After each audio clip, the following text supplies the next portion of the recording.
Hello. So today I'm going to talk about tone. Now, I've tried to find the biggest hat I could. This is the biggest, widest hat, and it's actually quite problematic because I nearly hit the hat with my bow. It's so big. So the reason I tried to find this ginormous hat is because I want to talk about big tone and how to make a big sound that is beautiful, not scratchy and horrible. Okay, so bow hold is number one. Whether you're doing the beginner bow hold here or you've moved your thumb here, the same thing applies, and that is that when you're doing your rabbit bow hold, your thumb and your middle two fingers are connected just underneath there on this crease here. Now when you put your bow on, the stick sits right on the tip of your thumb and your thumb stays curled. Now if you've got the bow sitting between those 2 points, yeah, then you can just gently flop the other ones in place and then lift that one on so it's curled. Now you can see my fingers are relaxed. I'm holding it with my other hand. Now this is fundamental to making a big tone. I'm going to use the word tone a lot, and that means the richness, the beautiful ringingness of the sound of the string vibrating.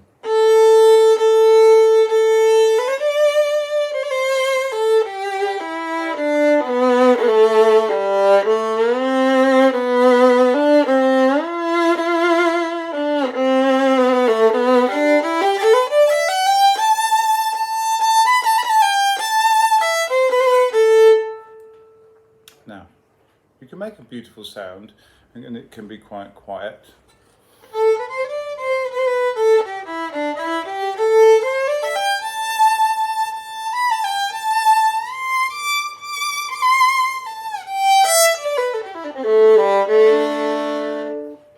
But if you're playing in a concert, or you're playing in a big room and you want someone, and people want to hear you because you've tried so hard to become really good at the violin, people deserve to hear you, don't they? Now, to do that, we need this bigger sound. Okay, so now we're going to talk about the thumb. So the thumb has a little bit of pressure, and if you don't put any pressure at all, it sounds a bit skaty. But if I put too much pressure in my thumb, my hand gets all stiff. And it's not nice to play the violin when your hand is all stiff, and it doesn't make the sound nice either. So, we need a little bit of squeeze, but imagine you're squeezing a ball gently. So each time I'm doing the bow, I'm just squeezing it very gently.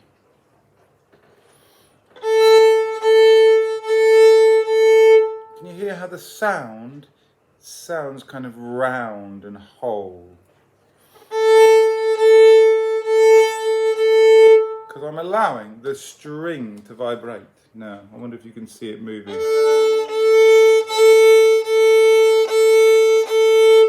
can probably see it buzzing. Okay, that's it vibrating. Okay. Now this is a good moment. Use your eyes, look at the string, watch the vibrating string. Okay, get your fingers nice and relaxed.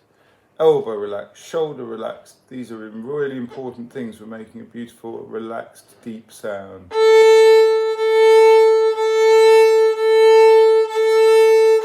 I'm watching this part here to see the string vibrating. And as I go faster with the bow, it vibrates more and more.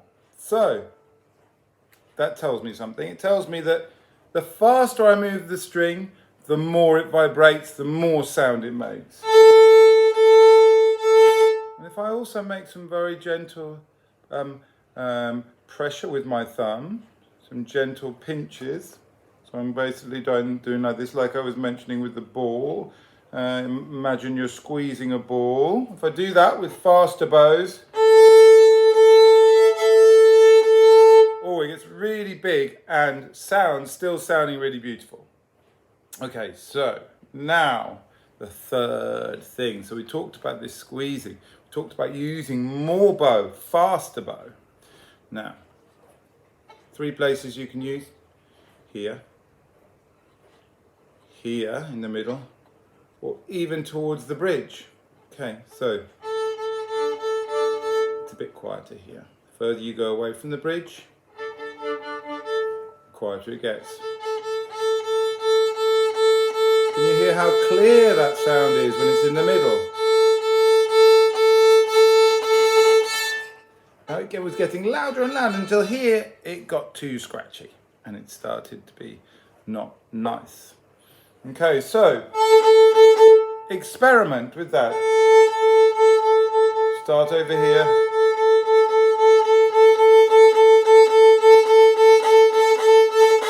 How close can you get to the bridge before it starts getting scratchy?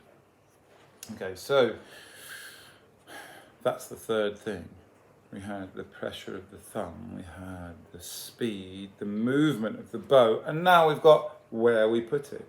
Here, 3 things which make your sound what it is. Okay, so I'm going to try now doing a really simple thing like a scale.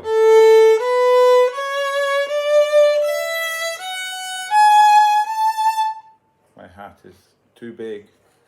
I'll try again. Here we go. I'm going to try to have a nice swoopy movement where I put a little bit of squeeze on each one, and I'm going to try and stay about in the middle. And hopefully that's going to be a really big, rich, beautiful tone.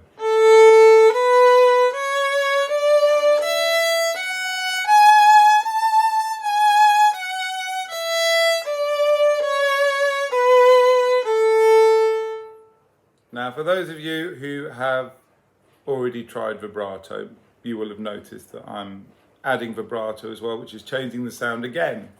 You just watch what my sound does in connection with this deep, rich sound.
Watching my bow here, keeping my hand nice and relaxed, keeping my arm flowing.